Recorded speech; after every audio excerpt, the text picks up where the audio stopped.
저와 여러분이 성공적인 그리스도인으로 이 세상을 실패하지 않고 시행착오하지 않고 살려면 적어도 두 가지 글은 꼭 읽으면서 살아야 됩니다. 그런데 첫째는 성경이고 두 번째는 신문입니다. 우리 인생을 향하신 하나님의 매뉴얼 성경을 읽지 못하면 절대로 우리는 하나님의 지혜를 구할 수 없고 하나님께서 우리를 향해서 가지고 계신 계획을 이루어드릴 수가 없습니다.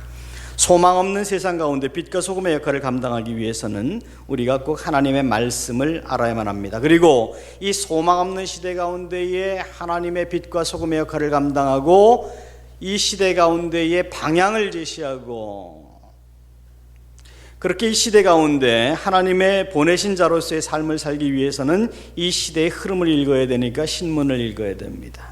물론 어떤 신문이 읽는지가 꽤 다른 어떤 우리의 생각을 갖다 줄 수도 있고, 저는 신문을 이제 인터넷을 통해서 읽는데 주로 골고루 읽지만 여러분은 어떠신지 모르겠습니다. 저는 특히 잘 안 읽고 그냥 스캐닝하고 그냥 훑어보고 지나가는 부분이 있습니다. 그것은 바로 정치권 돌아가는 얘기입니다. 이 정치권 돌아가는 얘기 들으면 이거 참 실망이 되고 화가 나기 때문에 굳이 알려고 할 수 없습니다. 알려고 할 생각이 없습니다. 메르스 아직도 잠재워지지 않고 있는데 우리가 모두 인정하지만 이거 뭡니까? 처음에 어떤 소수 집단 보호하겠다고 다수를 희생시킨 결과를 낳지 않았습니까? 이런 부분들이 어떤 정권을 지지한다 안 한다를 떠나서 정치 돌아가는 얘기들을 보면 참 속상합니다. 한국의 정치 1번가가 여의도입니다. 여의도를 지나갈 때마다 88고속도로를 지나갈 때마다 국회의사당을 보면 국회의사당 중앙이 둥그렇지 않습니까? 참 잘 지었다 그런 생각합니다. 왜냐하면 국회의사당 가운데가 둥그런 거나 장충체육관 둥그런 거나 둘 다 싸우려고 만든 거니까 둥그렇게 잘 지었다 생각합니다. 한쪽에서는 권투하면서 싸우고 다른 한쪽에서는 정치하면서 싸우고, 그래서 오늘날 많은 국민들은 누가 국회의원이 됐건 누가 대통령이 됐건 별로 기대하지 않습니다. 초대 이승만 정권부터 지금까지 누가 대통령이 됐건 결국 똑같더라. 우리가 어릴 때, 요즘도 그렇게 교육하는지는 모르겠습니다. 어릴 때 귀에 못이 박히도록 들은 얘기가 조선이 망한 이유는 당파 싸움 때문이었다. 연속극도 나오는 거 보면 맨날 동인 성인 싸우고 뭐 이런 거, 별로 그렇게 우리가 부인하기는 쉽지 않은 얘기 같습니다. 오랫동안 우리 국민이 실망해 왔기 때문에 이젠 더 이상 큰 기대를 하지 않습니다. 그런데 우리가 예수님의 말씀을 이해하려면 우리가 이전에 말씀드린 것처럼 책 중에 책은 성경이고 성경 중에 성경은 복음서이고 복음서 중에 또 그 중에 하나님의 말씀은 예수 그리스도의 말씀인데, 예수 그리스도께서 말씀하신 말씀들을 그래서 우리는 성경에서 다른 색깔로 이렇게 기록을 해놓습니다. 근데 예수님이 말씀하신 그 시대의 배경을 좀 이해하는 것이 예수님의 말씀의 그 배경을 이해할 수가 있는 건데, 그 예수님 당시의 사람들이 그랬습니다. 희망이 보이지 않았습니다. 경제가치로도 희망이 보이지 않았고 문화적으로도, 그리고 절대 권력을 가지고 있는 로마의 권력 앞에서 희망이 보이질 않았습니다. 게다가 같은 하나님을 섬긴다고 하면서도 부활이 있다라고 믿는 바리새인과 부활이 없다라고 하는 사두개인, 바리새인은 율법을 가르쳤고 성경을 성문화해서 율법을 가르쳤고 사두개인은 성전을 제사 드리는 사람들을 돕는 그런 일을 했는데, 같은 하나님을 섬기는 종교계의 사람들이면서도 아주 극렬하게 이렇게 갈려서 그렇게 반목과 비판을 일삼는 그 시대의 종교의 모습을 보면서 사람들은 정치에서나 경제에서나 종교에서 아무런 희망을 찾지 못하고 그렇게 살아가고 있었습니다. 키에르케고르가 지적했던 것처럼 죽음에 이르는 병, 절망입니다. 이 절망이라는 이름의 병에 걸려서 이 사람들은 정말 누구를 의지해야 될지를 모르고 방황하며 있었습니다. 바로 그런 그들에게 예수님이 말씀하신 것이죠. 나는 세상의 빛이니 나를 따르는 자는 어두움에 속하지 않을 것이다. 이 유대인들이 가지고 있던 사상, 그러면 유대인들 속에는 뗄래야 뗄 수 없는 사상이 있는데 선민 사상입니다. 선택받은 민족이라고 하는 거. 난 너네들이랑 틀려. 이것이 그들에게 자긍심을 가져다 주었습니다. 이것은 오늘날에도 마찬가지입니다. 유대인들에게는 대단한 자긍심이 있습니다. 하나님의 선택받은 민족, 자기들만 선택받았다고 하는 잘못된 집단 이기주의가 있지만 그 자긍심 자체는 상당히 그들에게 긍정적인 측면이 많습니다. 그런데 그렇게 선민의식이라고 하는 유대인들의 자긍심은 출애굽이라고 하는 사건에 그 기초를 두게 됩니다. 출애굽 사건에 중요한 사건들이 몇 개가 있지만 가장 중요한 건 홍해 사건입니다. 그 다음에는 불기둥과 구름기둥으로 인도한 사건입니다. 그리고 반석에서 물이 나온 사건과 40년 동안 먹었던 만나 사건들입니다. 이런 사건들이 다른 어떤 민족에게도 없었던 자기들만의 하나님으로 그렇게 유대인들의 자긍심을 가져다 주었는데, 그래서 지금까지도 이 유대인들은 세 개의 명절이 가장 큰 명절로 지키고 있죠. 유월절과 그 다음에 오순절과 초막절, 그리고 오늘 말씀은 초막절을 배경으로 한 것입니다. 유월절은 유월 그 말씀 그대로 이제 장자의 그 어린 양의 피를 바르지 않은 피를 바른 짐은 뛰어넘었던 유월 패스오버, 뛰어넘었던 것을 상징하는 기념하는 것이고, 그 다음에 이제 오늘 우리가 보고 있는 초막절은 그렇게 40년 동안 이제 애굽에서 가나안 동안 가는 동안에 천막을 치고 살았거든요. 그 천막을 치고 사는 동안 하나님께서 그들의 쓸 것을 채우셨거든요. 그러니까 그 채우신 그것을 장막의 그 40년 기간을 경험하는 것이 장막절 또는 초막절이라고 하는 겁니다. 하나님의 은혜를 기념하는 그런 행사인 겁니다. 그런데 이 초막절 행사에서 유대인들은 두 가지 예식을 했습니다. 첫째는 성전의 중앙에 있는 제단 주변에다 물을 뿌리는 행사였습니다. 실로암 물가에서 물을 항아리에다 기르다가 물을 뿌립니다. 물을 뿌린다고 하는 것은 두 가지 의미인데, 하나는 홍해를 갈랐던 물 사건, 두 번째는 반석에서 물이 나와서 마셨던 물 사건. 일전에도 말씀드렸지만 반석에서 물이 나왔다고 할 때 시냇물을 생각하시면 안 됩니다. 대단한 물이었습니다. 200만 명 이상의 인구가 먹을 물, 즉 수원 시내 사람의 2배 이상의 사람들이 먹을 물이라면 얼마나 많은 물이었을까요? 대단한 물이 흘러나왔다. 그건 기적일 수밖에 없는 그런 사건. 그것을 기념하면서 거기에 실로암에서 물을 떠다가 제단 주변에 뿌리면서 노래를 하는데, 이사야서 12장 3절의 노래입니다. 주 여호와는 나의 힘이시며 노래이시며 구원이시라. 그러므로 너희가 기쁨으로 구원의 샘에서 물을 기르리라. 우리가 읽지는 않았습니다만 오늘 8장에 앞서 있는 7장의 마지막 부분들을 보면 예수님께서 그렇게 말씀하십니다. 나를 믿는 자는 그의 배에서 생수의 강이 흘러 넘치리라. 예수님은 자기를 물이라고 말씀하시고 빛이라고 말씀하십니다. 즉 출애굽 사건의 가장 중요한 인도하시는 빛, 건넌 물, 마신 물. 예수님은 바로 그 출애굽의 장본인이 자기라고 하는 자기의 메시아 되심을 그렇게 비유하고 계시는 것이었습니다. 제가 강 이름이 기억이 나지 않지만 미국 중부에 가면 어떤 강이 있는데 그 강의 지류를 따라 올라가면 지류 맨 끝에 그 강의 근원지가 있는데, 누가 거기다 세웠는지 모르지만 돌로 세운 편말이 있습니다. 그 편말에는 그렇게 써 있습니다. 이 물을 마시는 자는 결코 다시 목마르리라. 그러니까 오늘 말씀 생수의 강이라고 하는 그 7장에 있는 말씀에 비교해서 그렇게 한 거죠. 예, 어떤 물을 마셔도 목마릅니다. 어떤 잔치 음식을 먹어도 배고픕니다. 눈은 보아도 만족함이 없고 귀는 들어도 차지 않는 것처럼 전도사 기자의 탄식과도 같이 저와 여러분은 이 세상에서 절대로 만족함을 얻을 수가 없습니다. 오직 예수만이 저와 여러분 인생에 만족함을 주실 수 있습니다. 예수만이 만족함을 주실 수 있다는 얘기는 기복신앙을 얘기하는 거 아닙니다. 예수 믿으면 다 돼요 라는 얘기가 아니라 예수 믿으면 적어도 보장되는 게 있는데, 미국 속담에 never say never라는 말이 있습니다. 절대로라는 말은 하지 말라. 그 언중유골인데요. 근데 절대로라고 할 수 있는 말이 있습니다. 그것은 예수가 우리 인생의 모든 것이라는 것입니다. 왜냐하면 예수를 믿으면 내 꿈, 내 비전이 실현되는 것이 아니라 내 주인 되신 예수의 꿈, 예수의 비전이 나를 통하여 실현됩니다. 그 비전과 그 꿈은 어쩌면 내가 가지고 있던 것과는 좀 다를지 모르겠습니다. 세상 사람들이 볼 때 너무 초라해 보일지 모르겠습니다. 그러나 여러분 잊지 마시기 바랍니다. 세상이 여러분을 판단하지 못하게 하세요. 그 말은 다시 말하면 여러분이 누군가를 판단하지 마세요. 그 누군가를 판단하실 분도, 그리고 여러분을 판단하실 분도 오직 하나님 이외에는 없습니다. 코람데오, 하나님 앞에서 우리가 살아가는 사람들입니다. 저 사람은 왜 저래라고 우리가 판단하는 것처럼 누군가가 우리를 판단하지 못하게 하시고, 또 판단한다고 하더라도 거기에 움직이지 마세요. 거기에 좌우되지 마세요.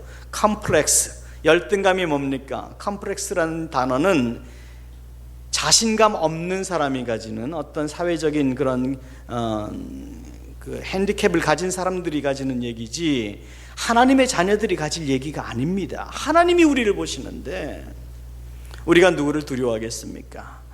하나님을 믿을 때 예수가 우리의 전부라는 것은 우리의 꿈과 비전, 우리가 가진 것과는 다를 수 있다라는, 아브라함 약속의 자손, 약속의 아비가 되었지만, 그렇지만 아브라함은 그 생전에 땅 한 평도 가지지 못했습니다. 자기 아내 사례를 땅에 묻을 때도 누군가에게서 땅을 사서 거기다 묻어야만 했습니다. 그러나 하나님은 아브라함을 통해서 하나님의 계획을 이루셨습니다. 예수가 우리의 모든 것이면 어쩌면 그것은 우리 시대에 이루어지지 못할지도 모르겠습니다. 하나님께서 우리를 통해서 가지신 계획이 우리 세대가 아닌 그 다음 세대나 또 그 다음 세대에 이루실지도 모르겠습니다. 그것은 카이로스입니다. 하나님의 계획에, 하나님의 시간대에 이루어질 것입니다. 다만 우리는 우리가 살아가야 될 세계 속에서 최선을 다하여 하나님의 뜻을 이루어드리면 되는 것입니다. 동성애, 우리가 못 막을지도 모르겠습니다. 우리가 동성애가, 우리 한국의 동성애 청정국가가 되기를 위해서 금요일마다 기도합니다. 어쩌면 우리가 못 막을지도 모르겠습니다. 그러나 계란으로 돌을 던지는 그런 한이 있더라도 우리는 우리가 살아가는 데까지 살아가는 겁니다. 그리고 판단은 하나님이 하시는 겁니다.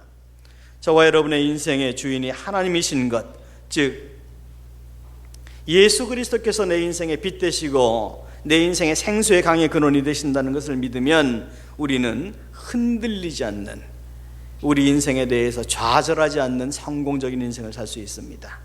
초막절에는 그렇게 물을 뿌리는 것이 하나가 있었고, 또 하나의 초막절의 행사는 밤에 횃불을 가지고 성전 주변에 다 밝혀놓고 춤을 춥니다.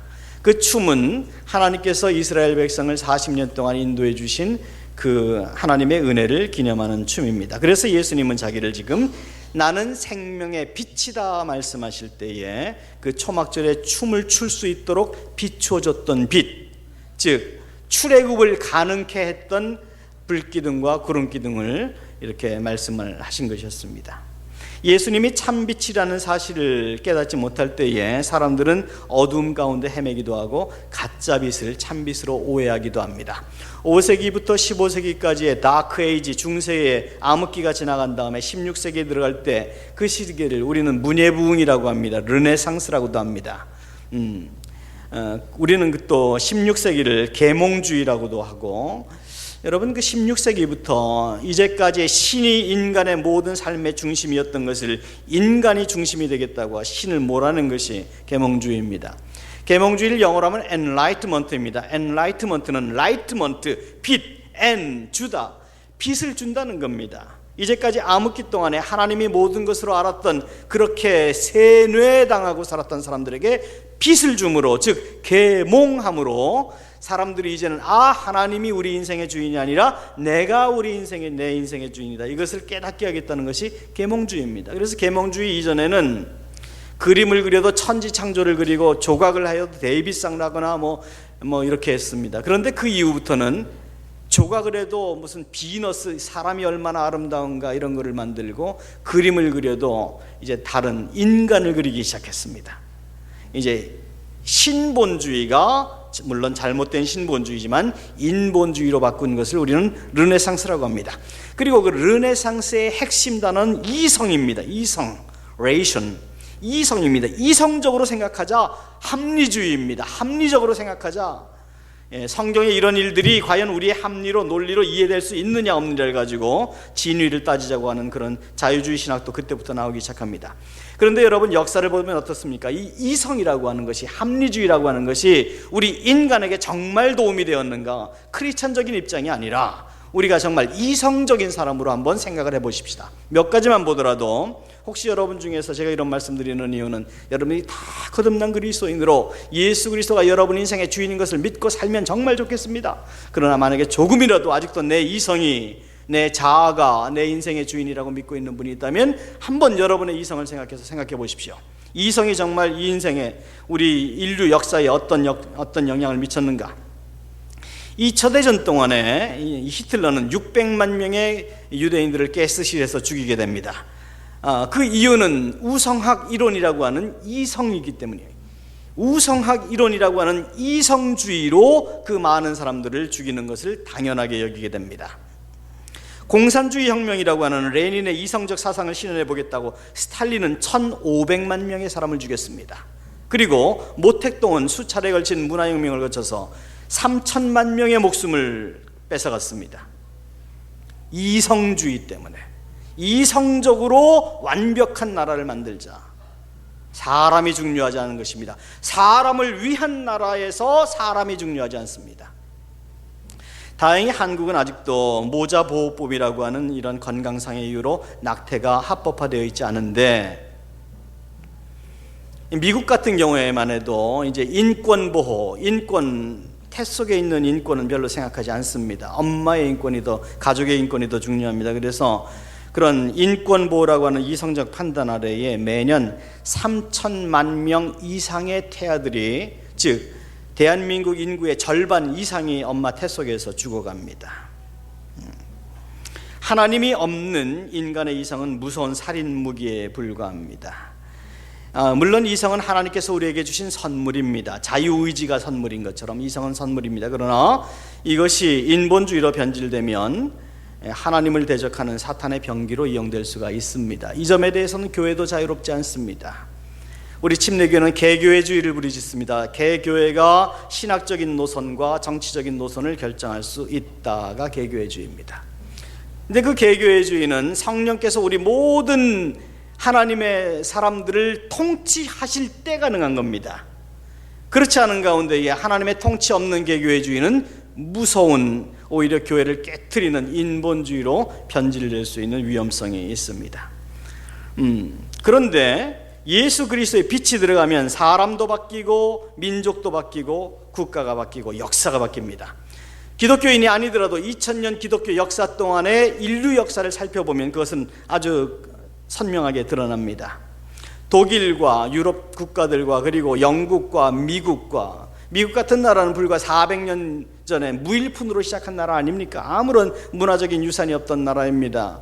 그러나 메이플라워를 타고 먼저 거기다 학교 짓고 교회 짓고 시작했던 청교도 정신이 미국의 근간을 이뤘다는 것은 누구도 부인 못합니다. 그리고 불과 5, 6, 10년 전만 해도 우리 대한민국, 지금 정도 되겠네요. 5월과 6월 달에는 항상 보릿고개가 있었습니다. 그 전해에 지었던 농사를 다 먹고 새해에 나올 농사가 아직 나오기 전에 5, 6월 보릿고개, 보리가 나오기 전에 보릿고개를 참 굶주림으로 그렇게 살아갔던 나라가 우리나라입니다. 아마 우리 중에는 그런 보릿고개를 경험하신 분들도 꽤 계실 것입니다. 그런데 복음이 들어간 이후로 유럽과 영국과 미국과 대한민국 참 경제적으로 잘 사는 나라 되었습니다. 저는 지금 기복신앙 얘기하자는 것 아닙니다. 예수 믿으면 무조건 물질주의, 물질 축복받는다 얘기하는 것 아닙니다. 그러나 하나님을 믿으면 이제까지의 2000년 역사를 보면 축복을 해 주셨다는 것이 증명된다는 것은 누구도 부인할 수 없습니다. 그것은 하나님께서 그런 역사를 통해서 하나님의 하나님 되심을 드러내기 위함입니다. 우리에게 주신 물질은, 축복은 달란트와도 같은 것입니다. 어떤 사람은 1달란트, 어떤 사람은 2달란트, 어떤 사람은 5달란트 받았습니다. 그리고 미국은, 그리고 한국은 분명히 5달란트 받은 나라라고 생각합니다. 문제가 있습니다. 5달란트를 남겨야 합니다. 미국 5달란트 받은 나라입니다. 그런데 5달란트 남기지 못했습니다. 아마 계속 그럴 것 같습니다. 그래서 오늘날 미국이 그렇게 전 세계에서 가장 위험한 나라 중에 하나가 되는 겁니다. 한 20년 전만 해도요, 미국에서 비행기 타고 다니면 비행석 조종실 열어놓고 조종사들이 다 나와서 같이 커피 마시고 얘기하고 그랬습니다. 누구 비행기 타고 온다 그러면 게이트 앞까지, 비행기 앞까지 바로 가가지고 문안하고 환송하고 영접하고 다 그랬습니다. 지금은 얼마나 살벌한지, 아마 이스라엘 다음으로 살벌한 게 미국 같습니다. 공항이. 왜 그렇게 된 것입니까? 우리가 그 점에 대해서 이것이다 저것이다라고 분명하게 얘기할 수는 없지만, 역사를 보면 하나님을 두려워했던 민족이 축복받은 것과 하나님을 두려워하지 않은 민족이 하나님의 보호하심에서 떠난 것은 우리가 부인할 수가 없습니다. 그 점만큼은 부인할 수가 없습니다. 여러분, 신앙이라는 것은 내가 나를 책임질 수 없는 존재라는 것을 인정하는 것입니다. 내가 어둠 속에서 어디로 가야 될지 모른다는 것, 내가 연약한 존재라는 것을 인정하는 것. 그래서 기독교가 들어오기 전에도 한국 사람들은 선앙당에 가서 제사 드리고 거기에서 정한수 떠다 놓고 예배 드리고 나름대로의 예배를 드린 겁니다. 어딘가 빛이 필요했습니다. 자기를 인도할 빛이 필요했습니다. 그런데 문제는 참빛과 가짜빛이 구별되지 않는 인생이었습니다. 그런데 하나님의 일방적인 은혜로 우리 한국을 복음화시키시고 특히 이 자리에 계신 저와 여러분에게 이젠 선택권을 주셨습니다. 복음의 빛 예수 그리스도를 저와 여러분에게 주시고, 자, 그러면 너의 인생을 이제 어떻게 살아갈래라고 우리에게 자유의지를 주셨습니다. 저와 여러분의 눈으로 식별할 수 있는 빛은 오직 7개의 무지개 빛밖에 없습니다. 그러나 7개가 다라고 말하겠습니까? 자외선이 없고 적외선이 없다고 얘기하겠습니까? 우리의 청력으로 들을 수 있는 그런 주파수 1개 이외의 것들이 없는 소리라고 하겠습니까? 지구가 굴러가는 소리가 들리지 않는다고 해서 지구가 소리내지 않고 굴러간다고 얘기할 수 있는 사람이 있겠습니까? 그럼에도 불구하고 우리는 모든 것을 볼 수 있는 것처럼 생각하고 우리가 보지 못하는 것은 없는 것으로 생각하는, 내가 이해할 수 있는 한도 내에서만 하나님에게 순종하려고 하는 꿈틀꿈틀거리며 우리 속에 살아있는 것을 우리가 부인할 수가 없다 하는 점입니다.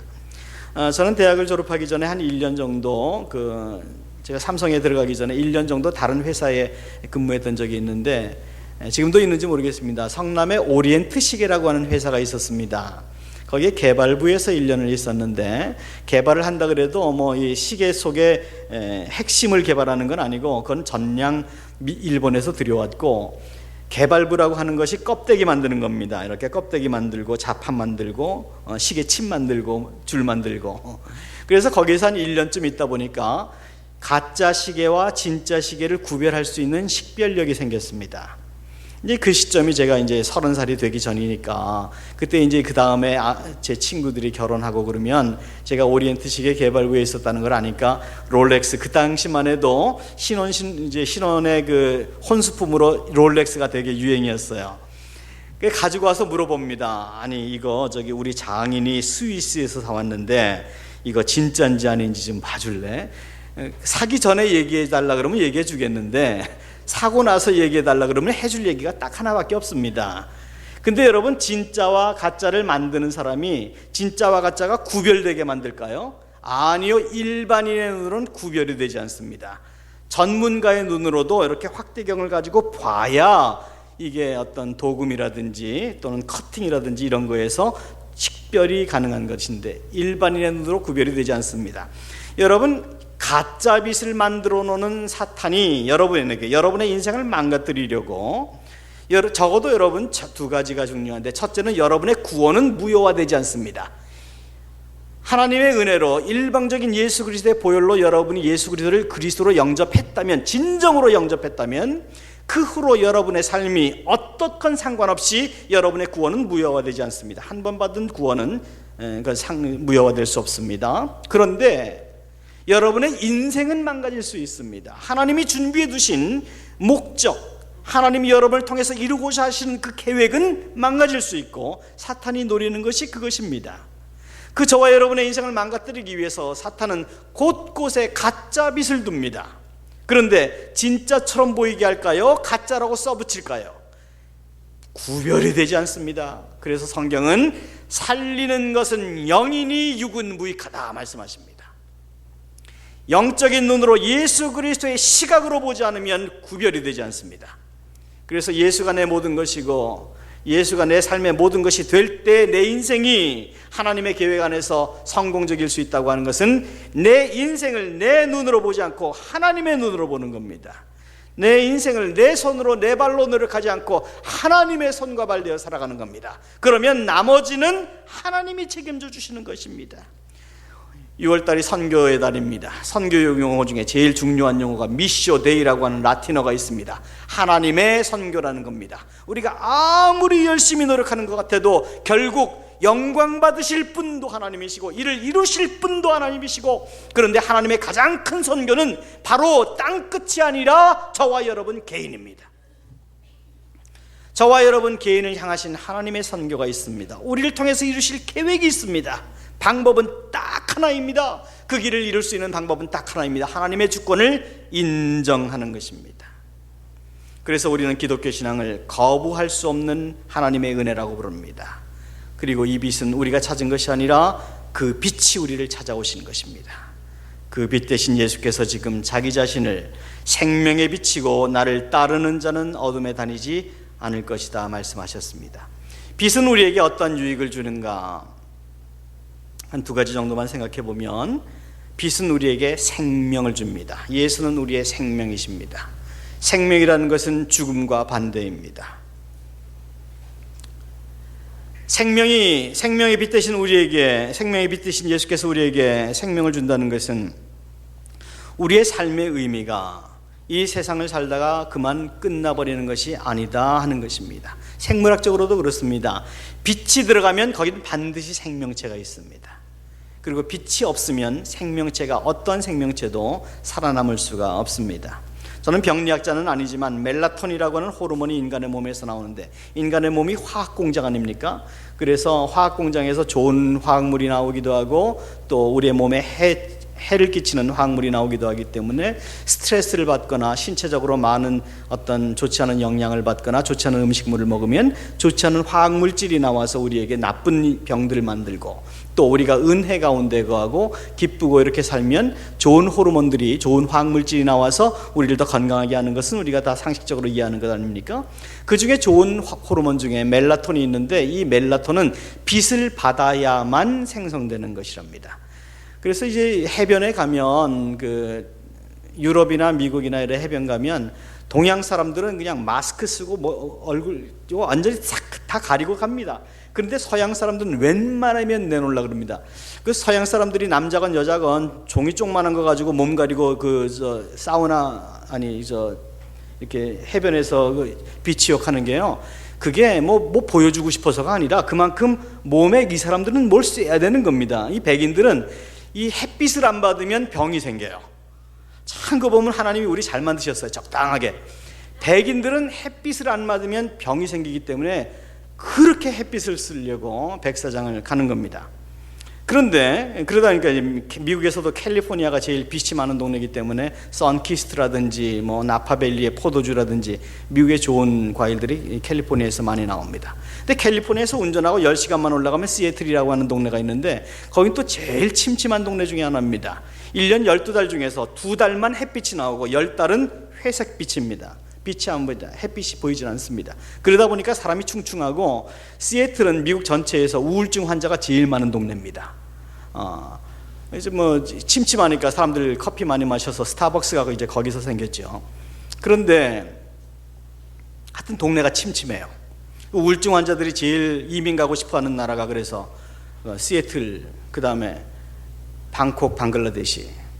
방에 콕 들여박힐 수 있고 방 굴러다닐 수 있으니까. 근데 얼마 전에 우리 교회가 속한 지방회에서 이제 세미나가 있어서 어떤 타교단 목사님이 오셔가지고 이제 가족 자녀 교육 세미나를 하는데, 참 듣기 별로 그렇게 은혜스럽지 않은 얘기를 하세요.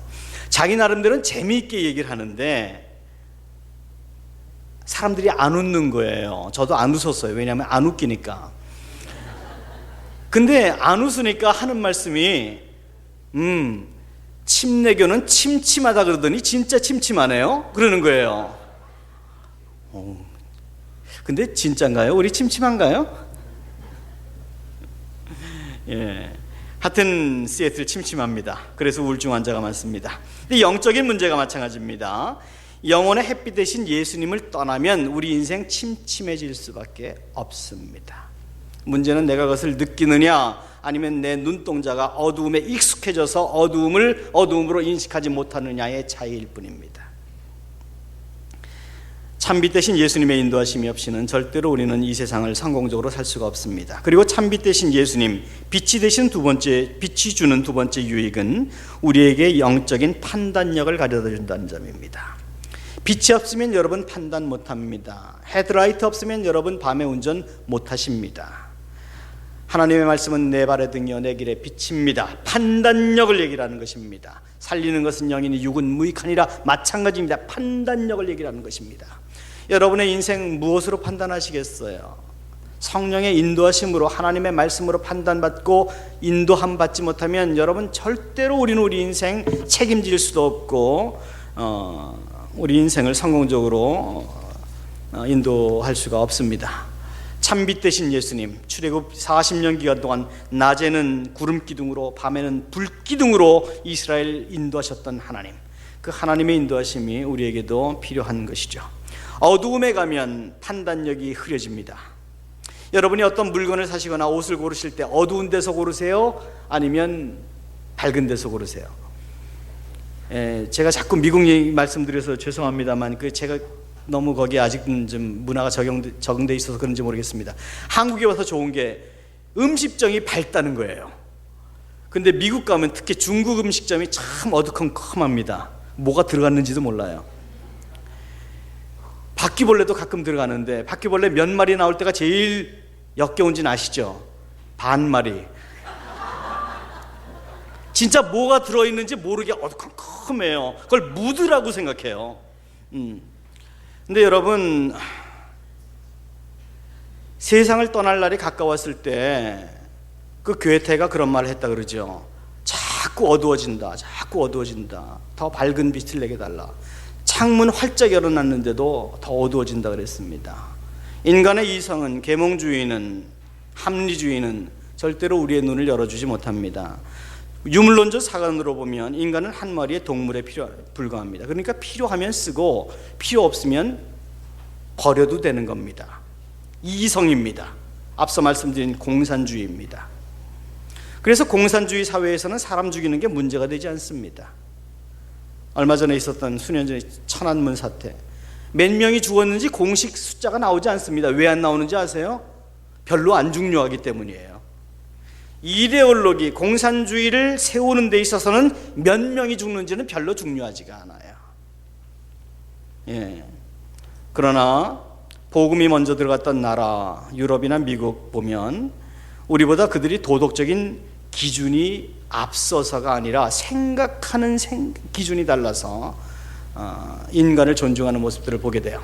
홀트 아동복지가 가장 대표적인 것인데 동양 문화에서는 별로 이렇게 입양하는 그런 경우들이 없지만 유럽이나 미국에서는 그 입양을 참 많이 합니다. 제가 아는 미국 친구도 애가 4명이 있는데 6명을 더 입양을 했어요. 근데 입양한 아이들이 아주 작아서 엄마 아빠 얼굴을 기억 못하는 그런 아이들이 아니라 6살, 크게는 12살까지 그런 애들을 입양을 해서 고아원에서, 그것도 똑똑하고 그런 애들이 아니라 그 중에서 제일 잘 안 나가는 애들. 동양 사람들이 입양할 때 보면 보통 공원에 가서 누가 제일 예쁘게 생겼나, 누가 제일 똑똑하게 생겼나 그 보고 입양하는 경우가 많은데 유럽이나 미국 사람들이 입양할 때 보면 그런 경우도 없지는 않지만 많은 경우는 지체 부자유 아이들, 그리고 가장 그 중에서 어려워 보이는 아이들을 데려다가 입양해서 자기 아이로 키워서 그렇게 성장시킨 다음에 물론 아무것도 그들로부터 기대하지 않고 거저받았으니 거저주는 그런 문화가 참 아름답다고 생각이 됩니다. 유물론적인 그런 이성적인 가치관으로 볼 때 그런 지체의 부자유자들이나 그런 아이들은 가치가 없는 아이들입니다. 그런데 성경의 하나님의 시각으로 볼 때는 그 모든 생명이 똑같은 하나님의 자녀인 것입니다. 생각이 달라집니다. 빛이 들어가면 판단이 달라지는 겁니다. 여러분, 저희가 이제 그 중고등학교부터 대학교까지 우리가 이제 차세대 교육, 우리 교회의 그냥 제일 핵심 사역으로 차세대 교육을 이야기하고 있는데 우리가 참 지금부터라도요 정말 깨어서 차세대 교육에 대해서 수정해야 될 부분은요, 어쩌면 지금은 중고등학생과 대학생들이 미래가 보이지 않는 가운데 너무 힘들게 살다고 느끼지 않으세요? 근데 어쩌면 우리가 그들에게 너무 무리한 요구를 하고 있지 않나.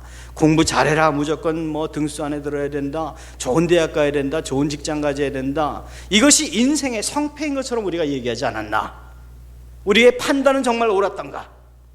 예수 잘 믿어라, 예수 잘 믿으면 하나님이 나머지를 책임지시고, 예수 잘 믿으면 내가 개척할 수 없는 일들을 하나님이 개척해 주시고, 먼저 그의 나라와 그의 의를 구할 때에 하나님이 나머지를 더하시는 것, 이것을 우리가 믿고 우리 자녀들에게 교육을 했다면, 그리고 한국의 30%가 넘는 기독교인들이 정말 그런 차세대 교육을 했다면 지금 이 사회는 지금보다는 훨씬 다를 텐데, 우리 형제교회라도 지금부터라도 그렇게 차세대를 정말 영적 분별력 있는 가치관을 가지고 세워야죠. 예수님의 빛이 들어가면 학교를 선택하거나 전공 과목 선택하는 기준이 달라집니다. 인생의 동반자, 배우자를 선택하는 판단의 기준도 달라집니다. 내가 나를 책임지려 하고 내게 필요한 것이 무엇인지를 판단하고 결정하려고 하는 기준이 달라집니다. 빛이 들어가면 기준이 달라집니다. 여러분, 여러분의 인생을 성공하고 싶으시죠?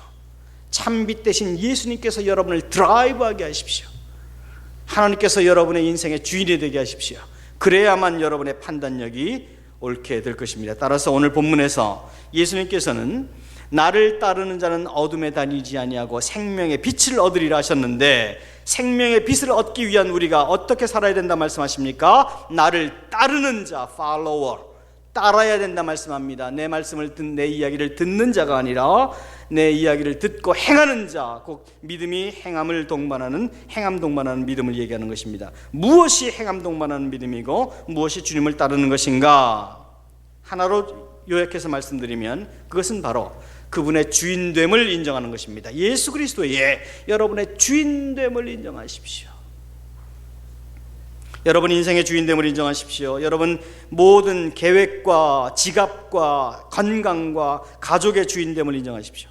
여러분이 비행기를 타고 어디를 가실 때 그 비행기 조종사가 그 목적지까지 안전하게 데리고 갈 것인가 걱정하십니까? 그렇진 않으시겠죠. 그러나 우리 인생 항로는 어떤 비행 항로보다 복잡하고 더 위험합니다. 그런데 이 우리의 인생 항로를 운행하시는 우리 주님은 우리가 믿을 만한 믿으신 분, 신실하신 분입니다. 그분에게 우리를 맡기고 이 비행 항로를, 이 인생의 비행 항로를 조바심으로 염려하며 비행기 안에서 안절부절하면서 가시겠습니까? 아니면 하나님에게 저와 여러분의 모든 인생을 맡기고 주는 기내식 맛있게 먹고 가시겠습니까? 여러분의 인생을 하나님께 맡기십시오. 하나님의 계명을 어기는 것만이 죄가 아니라 주인 되신 하나님을 하나님으로 인정하지 않는 것이 더 큰 죄임을 꼭 잊지 마셔야 됩니다. 축복받기 위해서 예수 믿는 거 잘못된 것 없습니다. 하나님의 축복을 기대하는 것 자체가 기복신앙이 아닙니다. 그 축복을 통해서 하나님을 높여야만 합니다. 이제까지 저와 여러분에게 많은 축복을 주셨습니다.